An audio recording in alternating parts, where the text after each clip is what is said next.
Bismillahirrahmanirrahim. Kita jumpa lagi dalam Bicara Mufakat. Dalam politik ini, kita kena berfikir sentiasa. Jangan kita jadi daun kari. Daun kari bila masak, jangan guna daun kari. Tapi lepas tu daun kari ini akan dikaih ke tepi dan dibuang. Kita jangan dipanggil datang, disuruh pergi. Sebab kita berprinsip dalam perjuangan kita. Tentunya kita mengharapkan sesuatu yang lebih baik kepada negara dan kepada rakyat. Orang politik kena harus ikhlas, berjiwa besar dan jangan mengamalkan politik pecah-pecah. Kerana yang akhirnya rugi adalah bangsa kita dan negara kita. Baik, minggu ini kita akan berbincang banyak perkara tentang perjuangan, tentang pengorbanan NGO, NGI yang telah berkongsi sama kesusahan rakyat. Mereka berjuang untuk menyatukan Melayu yang dilihat berpecah-pecah dan akhirnya menguntungkan kepada musuh-musuh yang sentiasa mencari tempat untuk melakukan sesuatu kesempatan ini. Baik, minggu ini atau hari ini kita akan bersama dengan sekali lagi dengan Presiden Perkasa Tuan Syed Hassan, yang sebelum ni kita bincang tentang penyatuan Melayu, payung besar. Hari ini lebih dahsyat lagi kita akan bincang. Dan bersama saya adalah Puan Hajah Bibi. Terima kasih kerana sudi bersama. Sama. Pertubuhan Negarawati. Betul. Tanah Air. Betul. Saya melihat banyak perkara yang dilakukan oleh pihak NGO ni memang berkesan dalam soal kita memahami kehidupan rakyat dan sebagainya. Mungkin permulaannya Puan Hajah Bibi boleh nyatakan peranan Pertubuhan Negarawati dalam proses membantu rakyat dan negara. Silakan. Okay. Bismillahirrahmanirrahim. Assalamualaikum warahmatullahi wabarakatuh. Ni first time saya dengan Datuk Dahlan Makmun. Kita kenal nama memang sentiasa di bibir ramai kawan-kawan semua kan. Amin. Tapi berkesempatan bersama dijemput dalam pekan ni, saya nak ucapkan terima kasihlah. Pertama pada Datuk dan yang kedua kepada Presiden Perkasa Tuan Syed Hassan. Siapa tak kenal Tuan Syed Hassan? Dia hebat. Garang. Alhamdulillah. Saya pun takut. Saya pun bila bersama dengan NGO NGI ni, of course lah kita akan berdepan dengan pemimpin-pemimpin besar yang menerajui NGO NGI ni. Ya. Jadi salah satu namanya ialah Tuan Syed Hassan lah. So saya mengambil kesempatan ini mengucapkan terima kasih di atas jemputan yang diberikan kepada saya mewakili NGO Pertubuhan Negarawati Tanah Air. Alhamdulillah, syukur Pertubuhan Negarawati Tanah Air ini agak berbeza dengan NGO yang sebelum ni saya menjadi pengurusi juga, iaitu Persatuan Gerak Wanita Islam Malaysia. Saya kira ramai dah dengar tentang Gerak Wanis. Tapi Gerak Wanis ni dia menjurus kepada membantu wanita-wanita yang di kalangan B40. Cuma NGO yang ditubuhkan pada 2023, end of 2023 ni, dia menjurus kepada fokus utama kita ialah tentang masalah tentang penyatuan ummah tu. Sebab kita lihat sekarang ni Datuk, dekat kat bawah ni akar umbi, sebenarnya ramai yang inginkan kita umat Islam ini bersatu. Menjadi kuat. Yeah. Dan kita ni memang kita akui hakikatnya bahawasanya kalau kita bersatu menjadi satu saf yang kuat, boleh membina negara ini ke arah yang lebih baik. Jadi bila kita mendapati ada kelompangan dekat situ dan kita pula bila ditubuhkan Negarawati ini, mantalaah lagi sekarang ni ialah kita punya penasihat adalah Tun Dr. Mahathir Mohamad. Yeah. So apa saja misi yang dibawa untuk menyatukan ummah ini dibawa oleh dan diteruskan oleh NGO Negarawati Tanah Air. Jadi banyaklah program-program yang kita bersama-sama. Bila saja disebut tentang program yang melibatkan penyatuan ummah, yang melibatkan tentang untuk menyatukan hati-hati umat Islam di Malaysia ini, dan begitu juga di Nusantara. Sebab sekarang ni kita lihat bukan hanya di kelompok kita di negara kita. Yeah. Tapi kekuatan itu juga kita kena perbesarkan lagi ke Nusantara, di serantau ASEAN kita. So ini yang kita lakukan dalam program-program demi program, dan juga kita turun ke bawah berjumpa dengan ahli-ahli, berjumpa dengan masyarakat. Jadi alhamdulillah, syukur kita mempunyai ahli yang mempunyai semangat yang sama yang kita bawa untuk misi dengan visi kita di bawah Negarawati Tanah Air ni. Baik Pak Tuan, baru-baru ni sekumpulan besar NGO bertemu dengan Ashraf Wajidi. berbincang tentang bagaimana penyatuan Melayu harus kekal buat selamanya, dan yang paling utama adalah menghidupkan kembali, saya dipahamkan, muafakat nasional. Apa sebenarnya yang bermain di minda Pak Tuan untuk menjayakan ini? Okay. Assalamualaikum warahmatullahi wabarakatuh. Terima kasih Datuk tak serik jemput saya lagi. Itu hari kita bincang pasal apa ni, payung perkasa perkasa dan juga payung besar. Perkasa punya katanya lemah lah, tak macam dulu apa semua kan. Orang kutuk Presiden Perkasa, campur parti politik lah, urusan politik. Sebab kita dah cakap kita ni memikirkan politik, macam Datuk cakap tadi tu. Kita sebenarnya bukan nak berpolitik, kita memikirkan masalah politik. Masalah politik negara inilah yang menyelajui kerajaan. Jadi kalau kita punya parti-parti politik Melayu berpecah, kita rugi banyak. Ini pun dah sejak berapa tahun ni, satu persatu kehilangan kepentingan Melayu dan Islam. Jadi ini pun tindakan saya bawa rakan-rakan berjumpa dengan UMNO. Bagusnya saya WhatsApp, saya terfikir sebab payung besar Melayu tu nak cuba satukan Melayu. Macam mana nak ajak parti-parti Melayu bersatu? Jadi saya sebagai NGO yang dikenali dan beberapa kawan-kawan saya, termasuk negarawanti yang makin hebat sekarang, saya ajak berkumpul, kita berjumpa dengan pimpinan UMNO. Saya WhatsApp Dr. Ashraf Ajidi ni, dia kebetulan bekas naib Presiden Perkasa.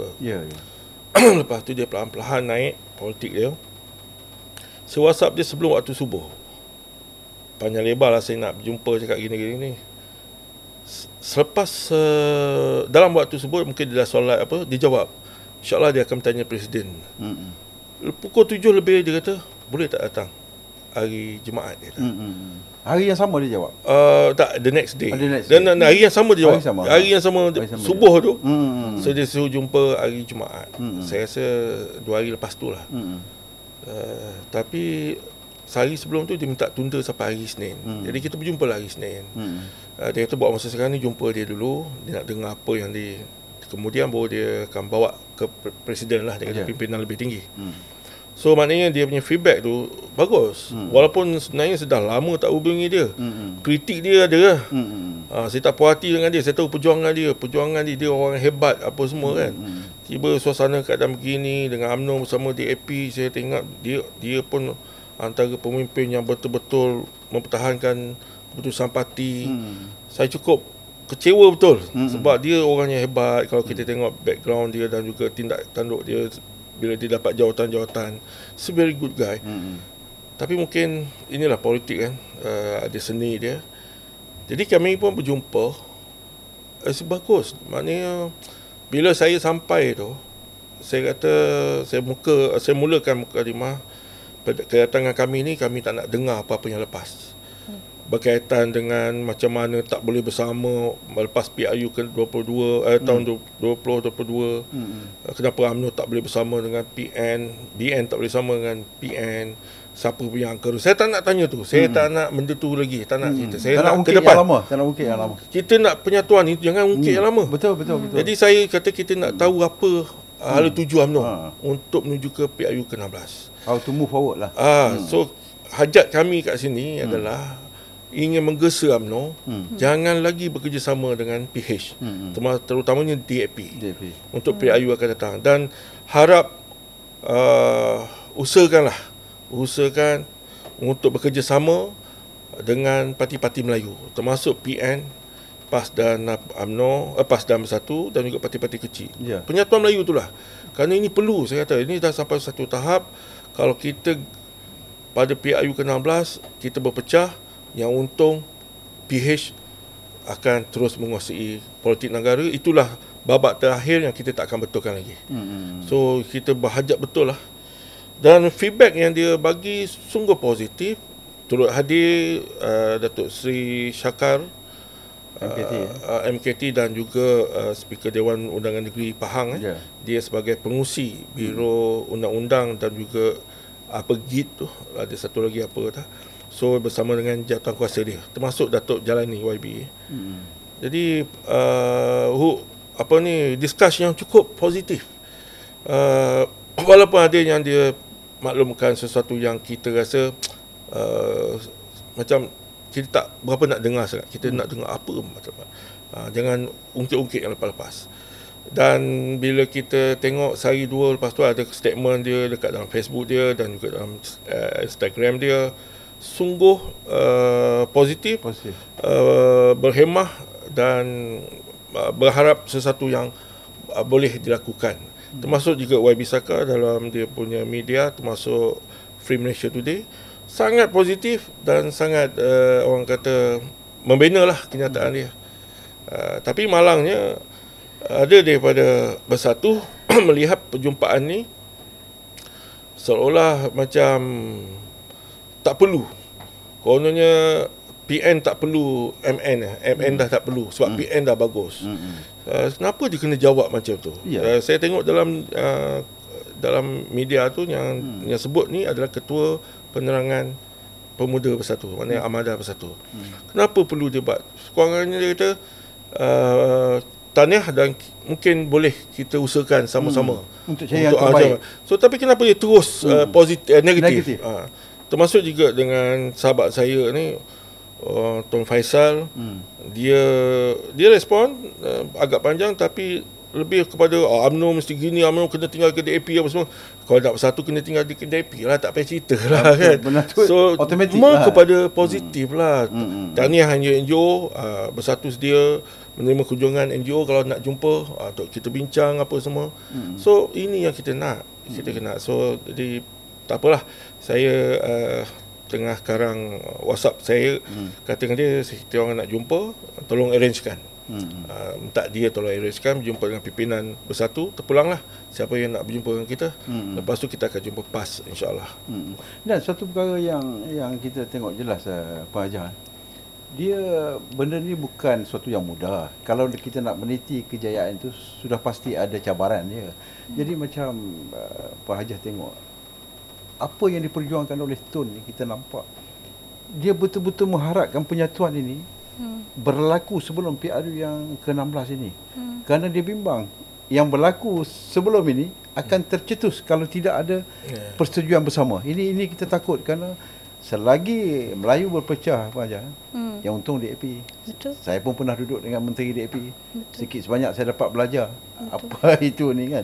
Dan ini perkara yang mungkin ada pandangan tersendiri daripada Pak Hajar. Dia macam ni, dalam dunia politik di Malaysia ni lah Datuk kita lihat parti-parti memang bila kita kata untuk pilihan raya, parti-partilah ke depan. Itu kenderaan yang diterajui untuk lead kepimpinan politik di Malaysia ini.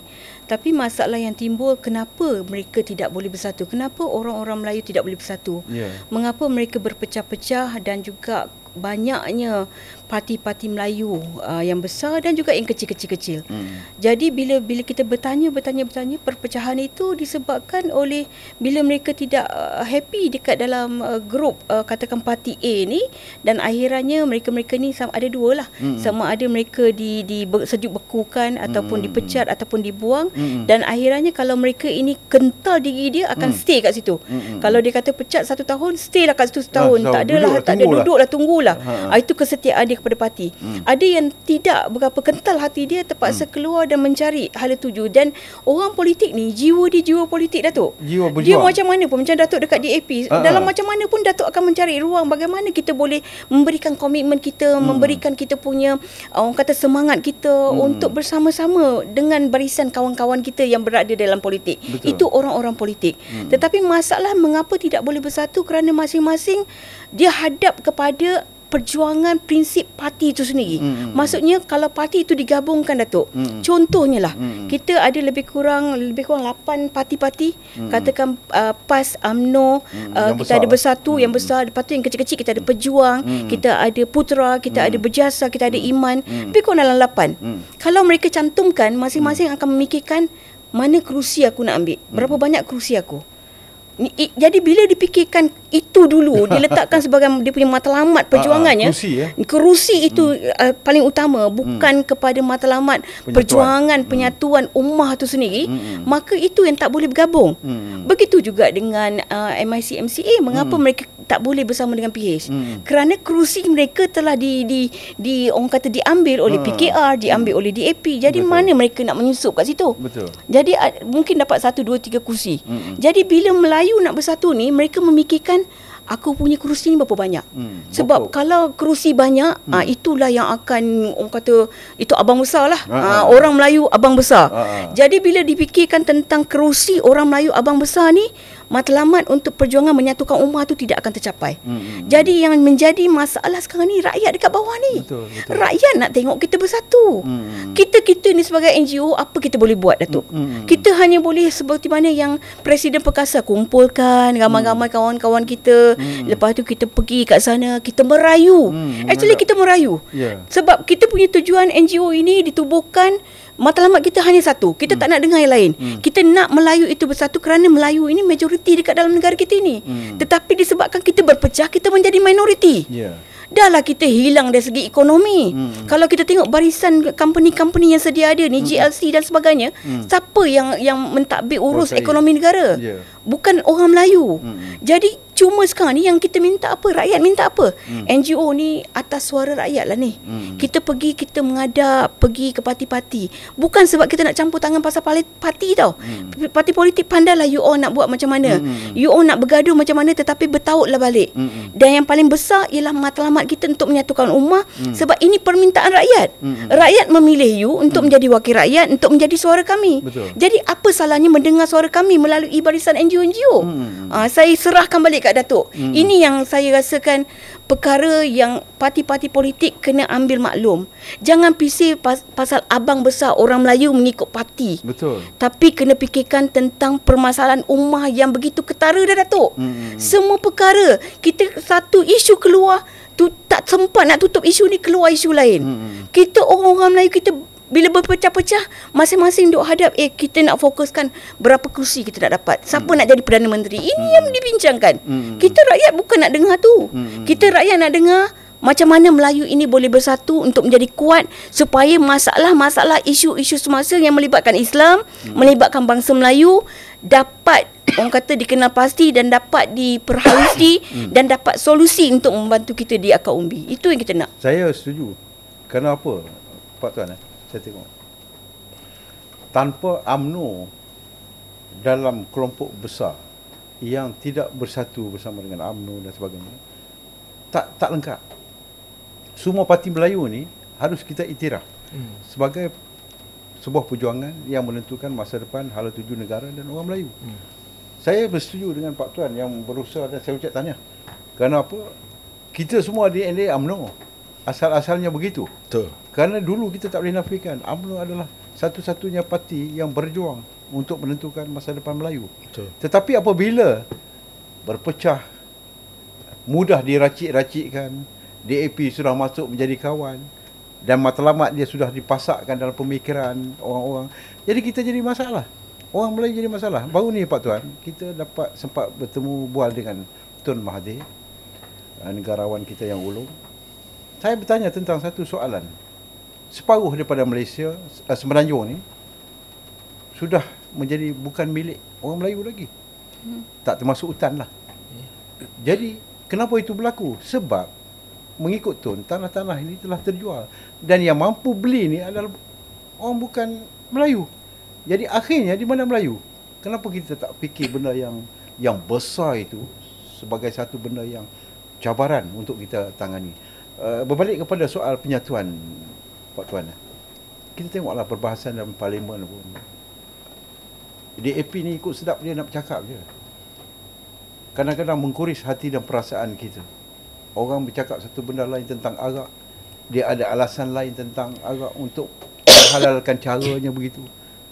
Pak Tuan, kita di penghujung, kalau tak ada NGO yang macam ni, saya tak tahulah apa nasib Melayu. Mungkin Pak Tuan ada pandangan terhadap apa yang saya kupaskan tadi.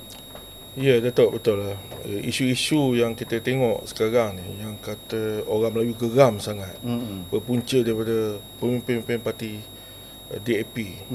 Apa saja yang dicadangkan pada dia, kalau mengganggu kehidupan dia, mengganggu kepentingan mereka, mereka bersatu. Betul. Baik DMCA, baik gerakan, baik apa ni DAP.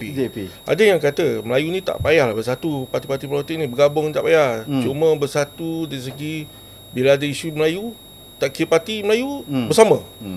Tapi itu tak pernah berlaku, kita tengok Kita tengok tak pernah berlaku. Kalau siapa yang di pembangkang Melayu, dia akan bersuara lantang macam hero.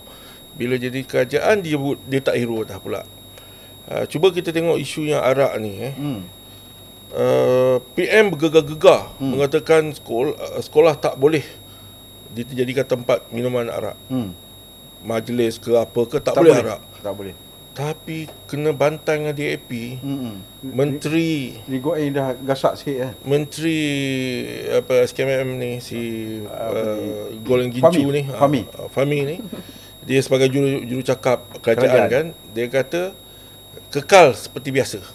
Kekal seperti biasa, ikut SOP biasa. Mana kekal seperti biasa ni yang pernah diadakan sebelum ni di zaman UMNO merintah. So kita tidak salahkan siapa, nak betulkan siapa. Tapi sekurang-kurangnya kalau Datuk Seri Anwar PM dah cakap macam tu, tiba-tiba kena tarik balik pula. Apa jadi PM kita yang macam jenis ni tak firm. Tunduk. Ini namanya pemimpin Melayu tunduk kepada pemimpin bukan Melayu. Ini yang kita pelik, yang kita kata kenapa benda ni kalau naik isu macam ni, UMNO, PAS bersatu, parti-parti kecil ni bersuara sama. Walaupun UMNO dalam kerajaan. Tapi UMNO dalam kerajaan buat apa dalam isu ni? Dia tak boleh bersuara. Tak ada bersuara apa. Inilah kata sebab apa Presiden dia berjanji jangan takut. Kalau UMNO dalam kerajaan bersama dengan DAP, dia akan pastikan, dia akan pantau benda-benda gini, kita akan lindung dengan kepentingan. Yelah, benda ni bukan kata lindung kepentingan Melayu, pasal benda tu arak kerana kita fikirkan pasal di sekolah. Sekolah ni bukan tempat untuk itu yang kita marah sangat. Jadi itulah Datuk, kalau kita fikir-fikirkan, kita sedih jugalah. Pemimpin kita Melayu ni perjuangan apa sebenarnya? Iyalah, betul. Itulah saya. Tapi Datuk, yang lebih besarnya kenapa tujuan kita bersatu kan parti-parti Melayu ni, kuasa politik, supaya kita dapat sebesar-besar kuasa yang boleh. Seperti mana tahun 2004 sebelum-sebelum tu, bila kita tengok ASEAN Summit ni Tok, dengan kedatangan Amerika, habis segala benda dia bagi ke Amerika. Sampai semua syarikat-syarikat Petronas ke TMB ke MAS ke apa, semua kena beli barangan untuk spare part ke untuk apa-apa keperluan syarikat-syarikat ni, mesti dalam berapa bilion dengan Amerika. Kita tak tahu harga berapa nanti akan datang beli. Dia tetapkan harga ke? Tidak. Kalau dia sengaja naikkan harga, berapa yang kita dapat, berapa nilai yang kita bayar. So kita tidak boleh lagi pergi cari barang tempat lain. Dah ada syarat-syarat. Itu baru tujuan membeli tu. Kalau tahun depan, tak tahu lagi pula. Tentang dia yang beli Petronas, dia beli TNB, dia beli MAS, dia beli apa semua. Kita tinggal apa?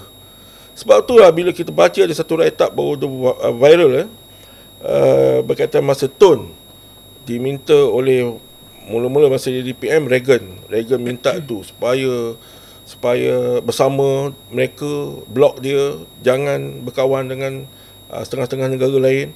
Dia jawab, dia bekerja sama dengan semua negara. Ini tindakan kita, dasar kita. Dia tak peduli pun. Datang Bush senior suruh ekonomi ke blok apa semua. No, dia setiap kali Presiden Amerika yang mengarahkan negara-negara kecil ni ikut kehendak dia, dia lawan. Sebab kita ada maruah negara kita sendiri. Kenapa tunduk? Ni apa yang dia datang ni? Dahlah sambut Trump dengan meriah sekali. Meriah. Hari ni dia sampai tu, the next day, hari Sabtu tak silap saya, hari Jumaat tu khutbah di wilayah Persekutuan. Saya solat di Masjid Negara. Dengan cerita pasal umat Islam di Gaza dibunuh lah, gitulah, ginilah. Habis sembahyang Jumaat, solat hajat ramai-ramai untuk Gaza. Esok sambut pembunuh. Nak sambut pembunuh ni, dia bawa anak sekolah kita meraihkan pembunuh dengan tarian, dengan pakaian tradisional. Melayu punya tradisional ni menyambut pembunuh umat Islam. Kalau kau nak sambut beria dengan tarian, kau suruhlah Hanayo pakai baju songket, jogetlah. Suruhlah menteri-menteri Fadlina pakailah baju dengan ada sanggul apa semua, jogetlah depan Trump. Jangan bawa anak-anak kita ni menari tradisional dengan kibar bendera apa semua. Kenapa nak angkat dia macam tu? Lepas dia datang ke sini, dia ambil macam-macam, berpuluh bilion, beratus bilion dia bawa balik projek daripada negara kita. Kita dah tak ada pilihan lagi, terpaksa ikut arahan. Kenapa takut? Kenapa kita tak boleh ada kita punya maruah, orang kata apa, kedaulatan negara kita pertahankan? Tak boleh semestinya ikut. Ini kononnya nak pujuk lah. Nanti kalau kita tanya nanti nak pujuk ni, kita nak selamatkan Palestin, nak supaya mereka tekan Israel tarik. No, dia dapat apa nanti dia balik, dia bom balik. Kita dalam Al-Quran, kamu jangan percayalah puak-puak ni yang tak akan berjanji dengan setia. Kita ada Al-Quran, ada rujukan tu. Kenapa tak nak ikut ni semua? Sebab apa? Bila kita tengok, macam kita tengok PMX, jumpa student dekat dalam dewan, macam majlis perjumpaan student dengan PM. Ada muzik, budak-budak menari, PM kita pun menari. Tengok Trump sampai, Trump pun sama. Rupanya guru dengan guru besar sekarang pun sama. Dulu anak murid dengan cikgu, sekarang cikgu dengan guru besar. Ini maruah negara tu, alamak. Lepas tu ada sambutan majlis meraihkan tu, meraihkan ini, kita tengok dia penjoget, dia menyanyi macam orang mabuk dah. Sedih kita ada pemimpin macam ni. Apa dia sebenarnya dia bawa negara kita ni? Dia nak jadikan negara ni liberal gila. Dah lah tu bersalam dengan isteri kepada Presiden Filipin, style barat. Dia tu Pak Syekh orang panggil. Laga pipi. Itu kan budaya kita ni, negara kita. Janganlah bawa budaya luar kat negara kita. Dia pemimpin Islam. Wajib ke? Mesti ke? Tak boleh elak ke? So nanti tak lama lagi kita jadi macam Priwowo. Terus dia pula Presiden Islam Indonesia. Terus dia masa pembesar daripada negara mana datang negara dia. Nanti kita pun ikut sama. Oh ini fahamlah, kita understanding lah. Ini kita tak boleh terima tu. Sebab itulah apa yang berlaku dengan summit ASEAN ni, itu yang perlu kita bersatu. Kita kena ambil balik kuasa politik negara ni. Tak boleh lagi dengan pemimpin macam ni. Rosak negara, jahanam negara, habis harta benda negara. Tu yang saya kata 2 tahun lagi ni macam-macam lagi hilang tau. Ya, sebenarnya kita fikir kita sayang kepada negara kita. Dan kita berniat baik menegur ni bukan kerana kita benci. Ya. Betul tak Pak Tuan? Kita sayang dan kita ada tanggungjawab kita sebagai rakyat Malaysia. Apabila kita melihat suatu perkara yang mungkin tak senang di mata kita dan rakyat, kita kena tegur. Jadi berbalik kepada soal apa yang kita sebutkan, saya kadang-kadang saya sedih juga dengan UMNO. Wajah pun saya kenal arwah bapa kan. Saya rapat dengan orang tua dulu-dulu. Bila kita tengok kat situ, perjuangan UMNO ni, kalau dia tak bersatu seperti yang Pak Tuan sebut tadi, dia hanya jadi pelengkap. Mana ada sebelum ini Presiden UMNO tak jadi Perdana Menteri. Tapi sekarang ini Presiden UMNO berjuang untuk orang lain jadi Perdana Menteri. Meletakkan satu musuh. DAP ni ditubuhkan selepas merdeka untuk menyanggah perjuangan UMNO.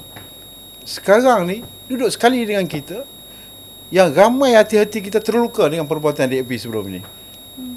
Ajah tengok, sampai masanya lah kita insaf, kita lihat dan kita kaji ke arah mana kita nak bawa rakyat. Kalau dulu rakyat mengharapkan wakil rakyat tu dulu.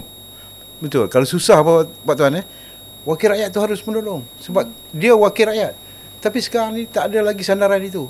Rakyat kena tolong diri dia sendiri dalam keadaan kehidupan yang menekan. Betul. Mungkin Ajah tengok, Ajah pun seorang usahawan, boleh bercakap tentang perkara ni. Silakan. Dia macam ni Tuan Datuk. Ya. Saya baru-baru ni, taklah baru, dapat berjumpa lah, berkenalan dan berjumpa dengan Tuan Zulfikar Sharif. Dia ni sebenarnya seorang warga negara Singapura, tetapi terpaksa melepaskan warga negara Singapura dan sekarang ni dia jadi warga negara Australia. Kenapa dia lepaskan? Kerana kelantangan suara dia menghentam PAP di Singapura. sebab isu yang melibatkan madrasah dekat sana. Tak banyak pun madrasah, ada 5 nak disatukan. Lepas tu ada kota pula. Lepas tu masalah kalau azan tu kuat sikit memang ada perbalahan dan sebagainya. Isu anak-anak kita yang umur 12 tahun pergi sekolah pakai tudung, dihalau keluar, didismisskan daripada sekolah, kena home tutor dekat rumah. Jadi dia memperjuangkan tentang Islam dan juga orang Melayu dekat Singapura. Akhirannya dia telah dipenjarakan hampir 4 tahun berapa bulan dia dipenjarakan tanpa dibicarakan. Tak berjumpa dengan siapa-siapa pun.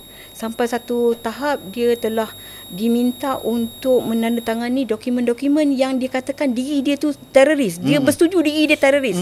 Jadi dia pun melepaskan jawatan dia. Bila saya bertanya kat dia, bagaimana dia berjuang dekat Singapura ni, dia kata Puan Bibi, dekat Singapura tu PAP dia lantik dia punya menteri agama. Menteri agama kena ikut cakap dia. Dia lantik NGO dekat sana semua dibayar oleh PAP. Maksudnya diorang ada dana yang didanai oleh PAP lah. PAP tu kerajaan dia. Jadi NGO nak bersuara pun tak boleh bersuara sebab apa yang diletakkan oleh PAP itulah dia punya tu. Dia kata dia pergi kepada MP Melayu bercakap tentang madrasah, bercakap tentang masalah anak-anak Melayu kita nak pakai tudung. Tetapi mereka kata kalau mereka berpakai tudung dalam masa tempoh 10 tahun berperang antara China, Melayu, India dekat Singapura. Jadi itu dah jadikan satu normalisasi sampai satu tahap umat Islam dan juga bangsa Melayu di Singapura. Saya bukan berada di sana tetapi saya mendengar pandangan-pandangan daripada mereka yang memang memperjuangkan tentang agama Islam dan juga perjuangan bangsa di Singapura. Jadi pengalaman-pengalaman itu mengajar kita apa, Datuk? Pengalaman-pengalaman itu mengajar kita bahawasanya apa yang bakal berlaku di negara kita ini boleh dinormalisasikan sampai satu tahap besok. Anak-anak kita ni dia dah anggap itu perkara normal. Liberalisasi itu normal. Apa yang macam minum arak dekat sekolah-sekolah tu itu benda tu dinormalisasikan. Maksudnya benda yang apa saja pandangan yang diberikan kepada depan mata ni disebabkan disupport oleh wakil rakyat. Katakan orang Melayu PAP tu, wakil rakyat dia Melayu tetapi disupport suara PAP itu adalah suara keramat mereka. Contohnya UMNO ni, diorang kata UMNO parti keramat tetapi tak lama lagi apa yang disuarakan oleh DAP itu adalah suara keramat yang akan menjadi wadah perjuangan anak-anak kita, bangsa kita, keturunan kita akan datang. Ini yang berlaku kat Singapura. Sampai sekarang benda tu wujud. Dan sebab itu bila kita NGO bersuara, tolonglah bersatu orang Melayu. Tolonglah bersatu orang Melayu sebab bila kita berpecah-pecah macam British lah, divide and rule. Bila dia berpecah-pecah sedikit, senang dia nak kontrol. Itu juga yang berlaku bila US datang kat sini. Malaysia negara yang kerdil, negara yang kecil tetapi kita diberikan nikmat oleh Allah SWT dengan mineralsnya, dengan rare earthnya. Sekarang ni apa perjanjian yang telah dibuat?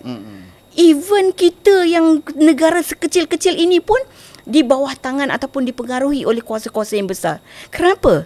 Kerana kita mudah untuk dikontrol. The divide and rule yang telah diberikan tahi oleh British masa zaman-zaman dia dekat sini itu memecah-mecahkan kita untuk memudahkan mereka untuk kontrol kita. Dan orang bangsa bukan Melayu, diorang tahu ni. Diorang sedar. Kita sesama kita pun, Datuk, duduk sebelah menyebelah duduk tetapi hati disebabkan dengki-mendengki, khianat mengkhianati, adu domba, fitnah memfitnah, iri hati ini berlaku pada bukan kita nak memburukkan bangsa kita tetapi tolong sedar balik. Kerana kalau kita tak sedar diri kita, kalau kita tak tengok apa yang Allah tunjukkan dalam Al-Quran kepada kita, apa malapetaka yang berlaku, ujian-ujian yang berlaku kepada kaum-kaum tertentu di dalam Al-Quran tu dah tertulis. Kita ni baca Quran tapi keterjemahan Al-Quran, pengisian intipati Al-Quran yang Allah nak terjemahkan supaya kita belajar kepada sejarah apa yang berlaku pada umat-umat kaum-kaum terdahulu, kita tak dengar benda tu, maka malapetaka akan berlaku. Makin banyak malapetaka berlaku sekarang ni. Ujian makin banyak berlaku, ujian kepada bangsa kita. Jadi kita ni lah yang kena bersuara, Datuk. Sebab itu Tun Mahathir Mohamad, walaupun umur dia 100 tahun, kami dalam mesyuarat Datuk banyak kali dah Datuk. Masing-masing cakap, Tun duduk rumahlah Datuk. Tak apalah, biarlah Tuan Syed Perkasa, Datuk Marzuki Yahya, mereka-mereka yang ada muda sikit daripada Tun, umur 50-60-an ni lah berjuang. Tun cakap apa? Kalau saya meninggal dunia, biarlah saya dalam keadaan saya bersuara untuk bangsa saya. Ini untuk ummah saya. Orang nanti Allah akan bertanya kat saya, apa saya buat dekat dunia ni? Umur 100 tahun, dia kata takkanlah umur 100 tahun barulah nak suruh pergi masjid, nak itu. Itu semua macam mana kita terjemahkan diri kita. Sebab kita ni Datuk, kita ni ialah khalifah-khalifah. Kita bukan Nabi Muhammad, kita bukan malaikat, kita bukan wali. Tetapi kita juga adalah khalifah-khalifah kecil. Apa tujuan kita dilahirkan kat dunia ini? Hanya untuk menikmati kenikmatan yang Allah nak bagi ini?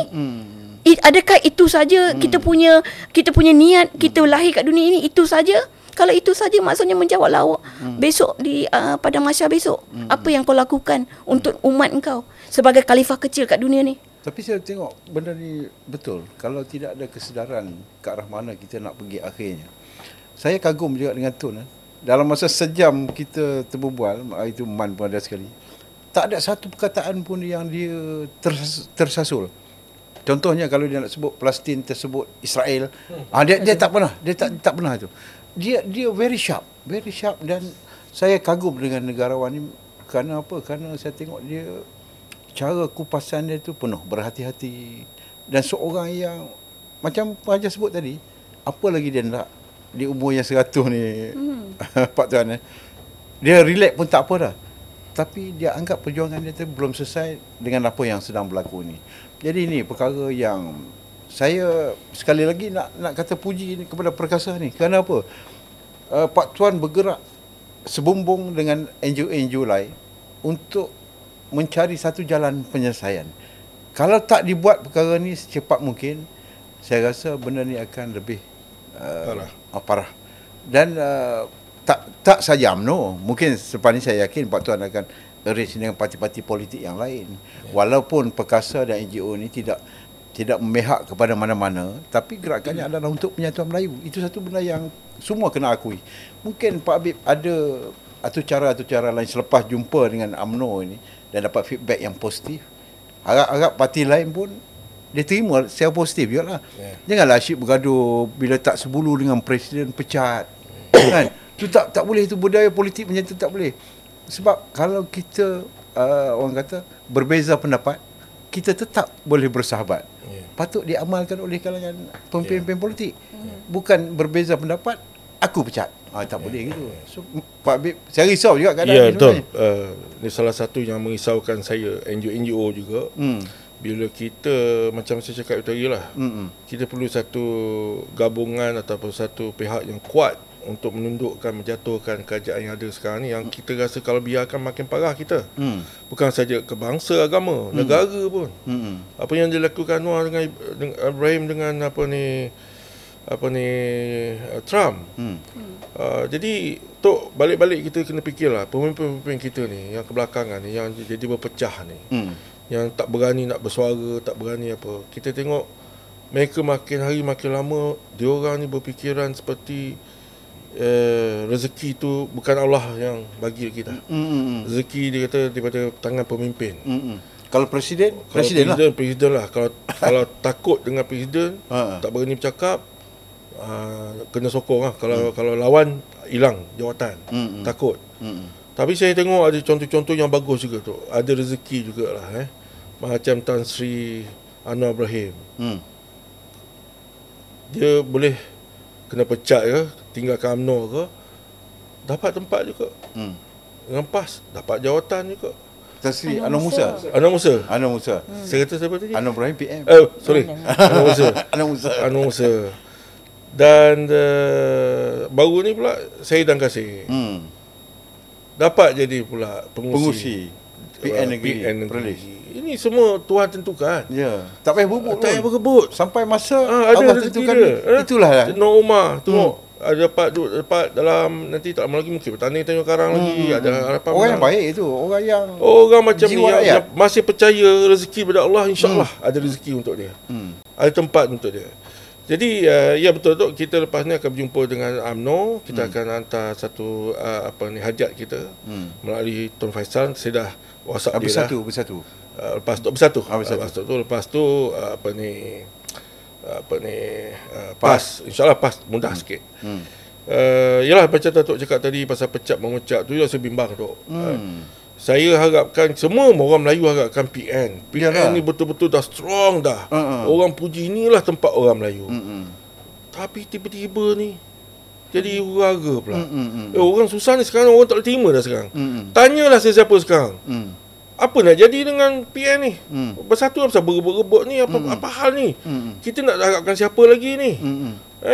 Yang pelik tu dekat PRN Sabah ni jadi huru-hara. Aduh, ni apa ni? Apa benda ni? Saya pening. Saya cakap tu tinggal 2 tahun lagi. Ashraf Majidi kata tak lama lagi. Maknanya bukan 2 tahun lagi, lagi cepat lagi. So sempat ke dia nak betulkan keadaan tu? Betul. Kalau dia pecat nanti tim sana dapat tanding tim sini yang sebenarnya dah lama berjuangkan kat bahagian, yang lama dah kumpul ahli. Tu orang tak dapat bertanding, disabotaj pula calon-calon dia nanti. Mesti berlaku macam sabotaj ni. Saya percaya. Jadi teruklah PN macam ni. Betul. Tak boleh menang lah. Sukalah pembangkang. Apakah ini agenda pembangkang ke apa? Ada kerjasama dengan pihak tertentu ke nak lemahkan pembangkang? Kerajaan punya jentera-jentera menyusup masuk ke dalam Perikatan Nasional ni, mana kita tahu. Ni yang saya bimbang tu. Sebab tu saya tetap juga akan berjumpa dengan Bersatu, sama ada dia nak saya boleh bersama atau tidak, terpulang. Inilah kita tengok perbincangan, tengok kita beri kata dua nanti, dan kita akan adakan convention perpaduan ummah. Convention untuk nanti insyaAllah kita akan jemput sebelah pagi presiden-presiden parti kecil, sebelah petang 3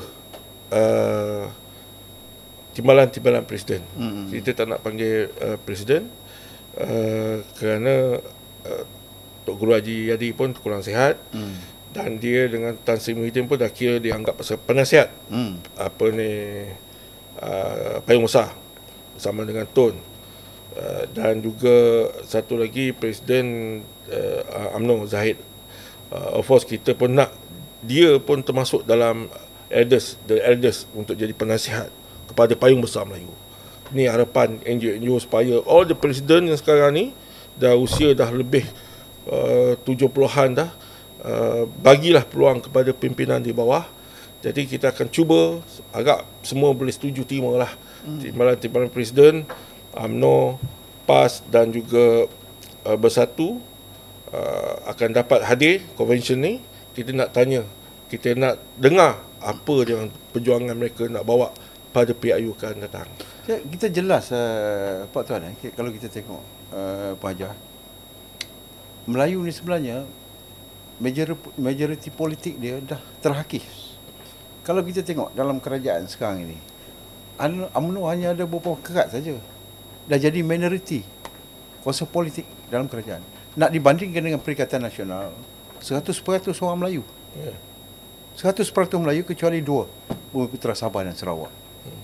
Tetapi malang Perikatan Nasional, walaupun majoriti politik Melayu kat situ, tapi tetap jadi pembangkang. Apalah yang boleh dibuat oleh pembangkang?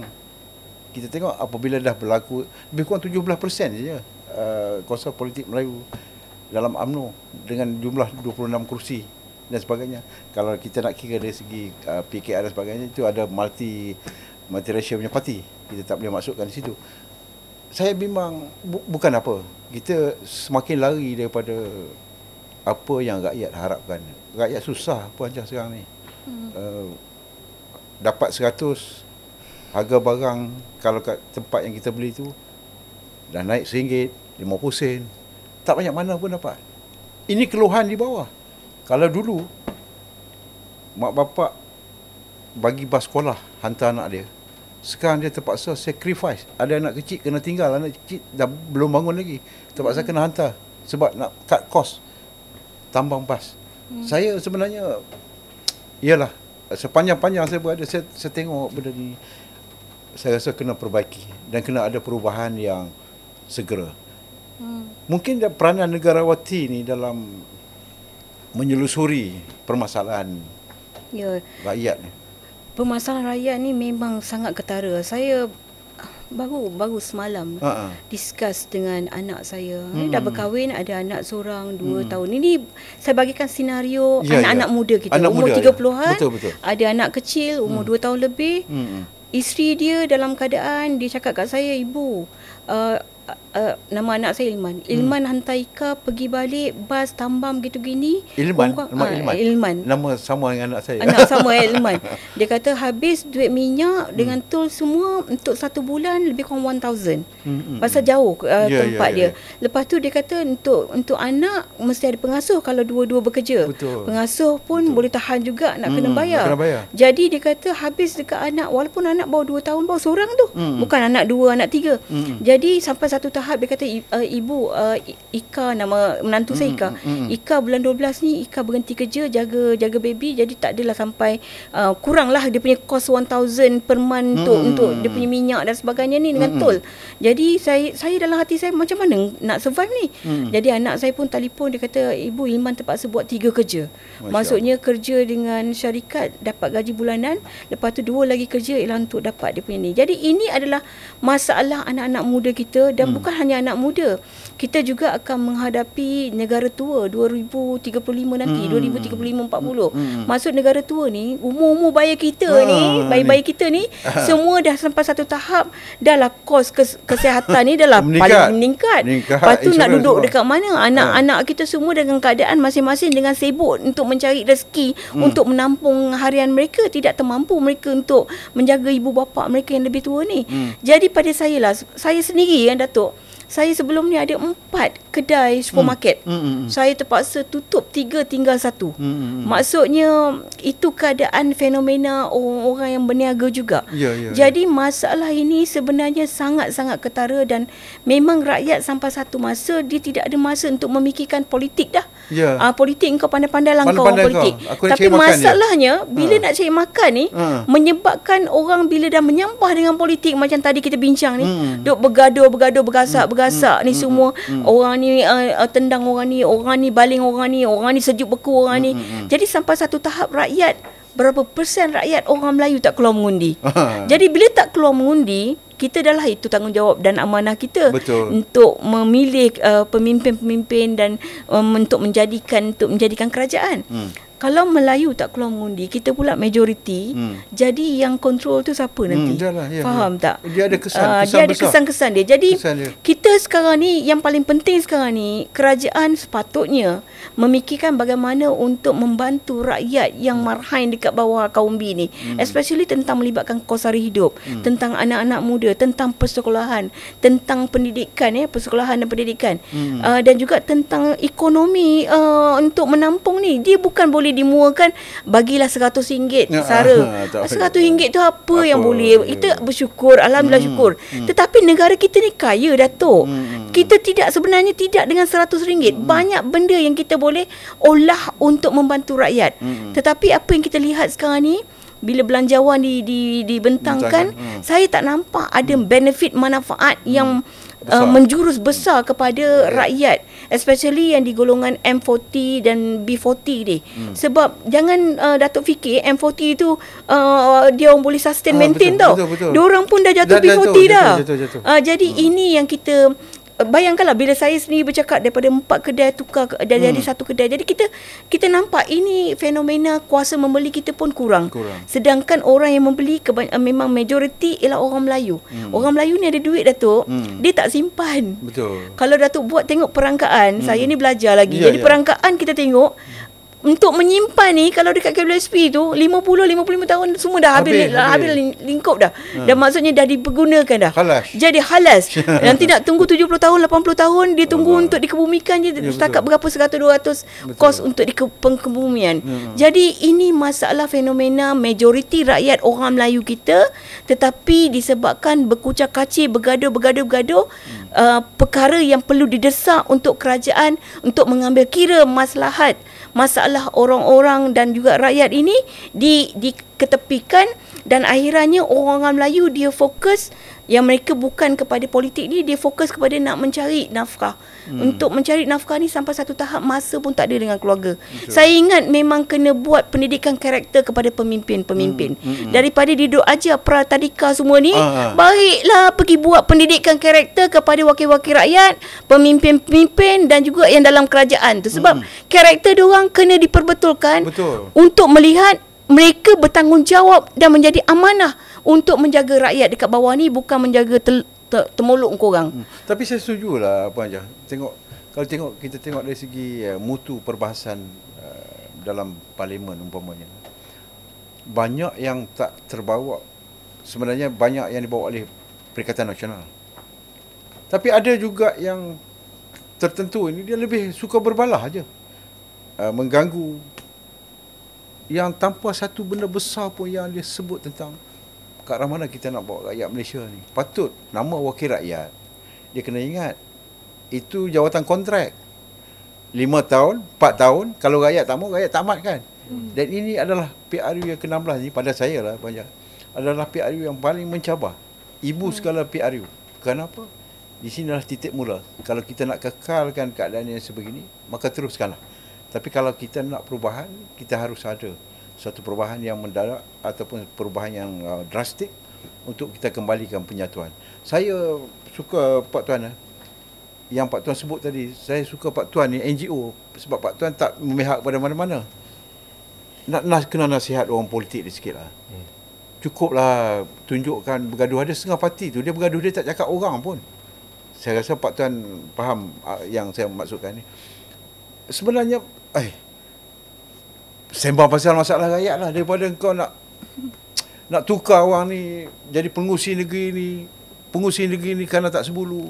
Saya ada benda yang saya cakap tu terang, saya pun tak berminat dengan perkara ni sebab yang paling utama adalah penyatuan. Itu sebab bila Pak Tuan sebut tentang muafakat nasional untuk dikekalkan balik, UMNO dan PAS bersatu kembali bersama, saya rasa ini cukup cantik. 122 kursi tu confirm. Yang tidak ada masalah, bukan 112, 122 pun saya rasa yakin boleh dapat. Mungkin ni bacaan dari segi sudut Pak Tuan. Betul Datuk tadi kita cerita pasal kursi ni semua kan. Sebenarnya kita NGO tak nak tahu. Kau bagi macam mana, kau pakatlah betul-betul. Tapi kita cerita pasal kursi ni lebih kepada kepentingan Melayu, bukan kepentingan parti-parti. Bukan kepentingan peribadi pun. Bukan kepentingan tak heran awak jadi wakil rakyat menjadilah. Bukan kepentingan pada PAS ke Bersatu ke UMNO kan. Dia orang fikir pasal dia orang punya.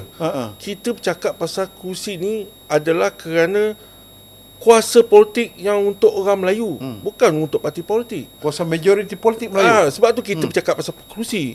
Tapi bila kita risau, bila kata tidak ada penyatuan untuk PRU ke-16, contohnya Datuk, katakanlah PN masih lagi strong macam sebelum ni, tak ada isu-isu bergaduh. Saya rasa dia akan rembat banyak kursi Melayu. Tapi kalau katakan UMNO bersendirian, pun tak boleh juga. Tak boleh juga. 3 penjuru. Tak boleh. Yang untung siapa? PH. Siapa yang PH tu? Calon-calon Melayu di kalangan PKR, Amanah dan juga PAS dan juga DAP punya calon Melayu. Dia akan ambil sedikit, sebahagian. Sebab tu kursi Melayu sekarang ni, bayangkan kalau UMNO, PAS bersatu sekarang, UMNO tarik sokongan, pun tak boleh tubuh kerajaan. Dah sekarang ni. Betul. Bergantung harap ke Sabah, Sarawak. Kristian sana, majoritinya.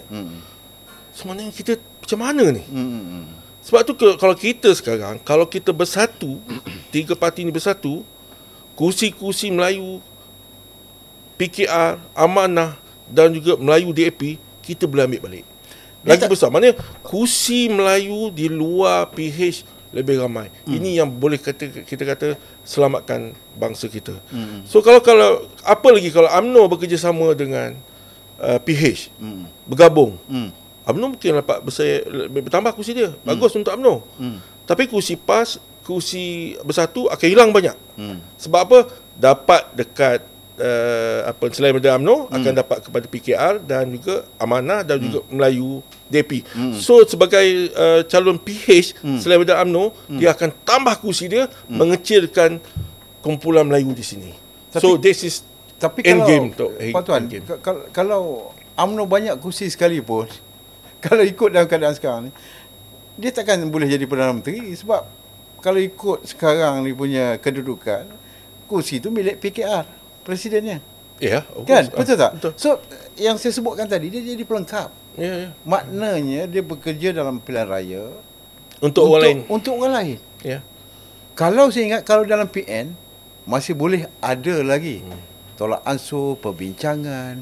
Dan kalau kita tengok daripada arwah Tunku sampai sekarang, yang jadi Perdana Menteri semua DNA UMNO.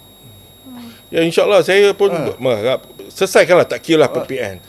Kalau UMNO fikir nak sangat Perdana Menteri, saya percaya PAS dan Bersatu boleh bagi. Boleh bagi. Tak kira lah. Dia boleh bagi. Tapi tak faham kenapa UMNO tak nak. Apa sebabnya? Saya rasa ramai pemimpin UMNO nak ni. Mungkin kerana jawatan tu satu. Itu je Puan pasal. Hajar, jawatan Perdana Menteri itu satu. Dia macam ni Tok Datuk. Ni pandangan saya lah. Ini pun telah dibincangkan dalam konsep payung besar. Dalam banyak kali siri-siri kita tidak menamakan Perdana Menteri kalau kita nak melihat penyatuan ummah. Betul. Jadi saya melihat itu salah satu mekanisme yang kita kena fikirkan. Yang tu yang pertama. Yang kedua, pemimpin-pemimpin yang berada dalam parti-parti, saya tidak kata semua, tetapi kebanyakan majoriti mengalami defisit integriti kepimpinan. Faham tak maksud saya? Sebab mereka yang berada dalam parti-parti ini macam itulah. Mereka yang menjurus kepada yang siapa yang kipas bodek dan sebagainya akan kekal. Siapa yang against dia akan dikeluarkan ataupun dipengapkan, disejuk bekukan.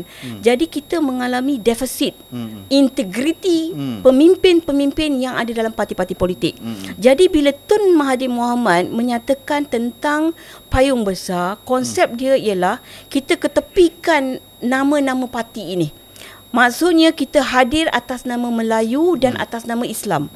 Maksudnya semua berada. Parti Melayu-Melayu ini tolak tepi nama parti, orang-orang UMNO, orang-orang Bersatu, orang-orang PAS, orang Pejuang, orang Iman, orang-orang NGO, orang-orang NGI, dan kita depankan juga dengan mereka-mereka yang mempunyai integriti yang amat besar, amat tinggi nilai dia, yang orang respect, macam ketua polis, mantan-mantan ketua polis, mantan-mantan ketua hakim. Mereka-mereka ini orang respect dia. Masuk dalam kita punya bakul menjadi pemegang taruh. Bermaksud bila pemegang taruh, apa sahaja keputusan masing-masing akan mendapat manfaat. Bukan hanya mereka jadi pemegang taruh dalam tabung tersebut, tetapi ahli-ahli mereka juga akan menyokong. Bila kita berjaya untuk menjadi satu penyatuan ummah yang kuat, maka di kalangan pemegang-pemegang taruh yang begitu ramai, termasuk kredibiliti pemimpin-pemimpin mantan-mantan yang kita ramai sangat ni ya, yang KSU dan sebagainya, semua dah jadi mantan-mantan. Mereka ini sepatutnya diberikan peluang untuk bersama dan memberikan satu orang kata tarikan kepada pengundi-pengundi Melayu kita. Sebab pengundi-pengundi Melayu kita ramai tak keluar mengundi kerana apa? Kerana bosan dengan sikap integriti. Pasal orang banyak cakap dia orang nak jadi Perdana Menteri ni sebab apa? Sebab banyak kes. Jadi kalau jadi Perdana Menteri, kes hilang, kes gaib, kes dibekukan, kes ditutup, kes ditangguhkan tanpa dibicarakan. Benda-benda macam ni berlaku. Jadi kita nak dapatkan tarikan supaya orang rakyat bersama dengan kita keluar mengundi dan menyokong kita.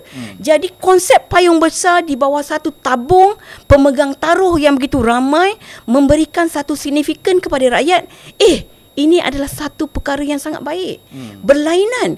Kalau dikatakan selalunya kena ada poster boy. Orang nak tahu siapa nak jadi poster boy, siapa nak jadi kat depan, siapa nak jadi Perdana Menteri, orang nak tahu dulu.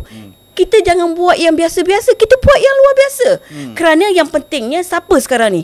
Yang pentingnya ialah pemegang taruh yang begitu ramai daripada akar umbi, iaitu rakyat yang menjadi majoriti ialah orang Melayu. Jadi orang Melayu yang nak bersama dengan kita, dia kena dipersembahkan dengan satu tarikan yang boleh membawa mereka untuk keluar mengundi, untuk mengundi kita. Jadi mereka ini kena ketepikan semua, Datuk. Datang atas nama Melayu dan Islam. Inilah konsep payung besar yang Tun minta supaya tidak menamakan Perdana Menteri, tetapi menjadi pemegang taruh untuk dimasukkan dalam satu tabung yang besar, tabung orang Melayu Islam. Dan selepas kita menang, barulah kita membariskan mereka yang betul-betul berintegriti, yang boleh membawa wadah perjuangan untuk menegakkan keadilan dalam negara kita dan kebenaran, amal makruf nahi mungkar. Dia satu perkara yang jelas, saya pun setuju, kerana poster boy ni sebelum ni tak pernah tak pernah ada pun. Dalam perlembagaan pun Tak ada kan. Jadi kalau kita poster boy pun, akhirnya keputusan muktamad daripada Yang di-Pertuan Agong. Kan?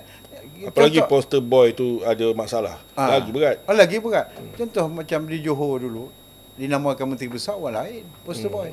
Akhirnya orang lain jadi Menteri Besar. Kalau Tuhan dah kata, Allah dah kata rezeki kau je.